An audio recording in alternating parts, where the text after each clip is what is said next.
محمد علي بن رمضان أهلاوي، ولكن يتبقى رتوش بسيطة. يعني أقدر أقول لك إن محمد علي بن رمضان أهلاوي بنسبة 98%. طب ال 2% دول فين؟ ال 2% عند ناديه المجري فرانكويزي. لكن الأهم دلوقتي هو ليه الأهلي عايز يتعاقد مع محمد علي بن رمضان؟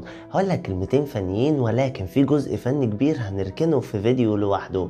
الكلمتين الفنيين يا سيدي إن محمد علي بن رمضان هو طموح كبير جدا للنادي الأهلي، هيعلى بكواليتي الخروج بالكرة، هيحسن كتير جدا من جودة نص الملعب عند النادي الأهلي واللي كان بيمثل أزمة كبيرة في الفترة اللي فاتت. اركن بقى الجزء ده وتعالى نتكلم. الأهلي بيخلص الصفقة فيما يقارب ال 2 مليون دولار، ولو جيت تقيم 2 مليون دولار في لاعب عنده 25 سنة وكواليتي عالي بكواليتي محمد علي بن رمضان فهي مميزة جدا. وده لأن محمد علي بن رمضان بيلعب نص ملعب وبيلعب مركز 10 وبيلعب جناح كمان، فلاعب مميز، فلوس قليلة بالنسبة لدواخل النادي الأهلي. النادي الأهلي بيعمل أبجريد كده في المنظومة التعاقدية بتاعته، المنافسات اللي الأهلي داخل عليها والمنافسات اللي الأهلي بيلعب فيها بشكل كبير جدا، فالميزانية تسمح إنك تتعاقد مع لعيبة بالكواليتي دي.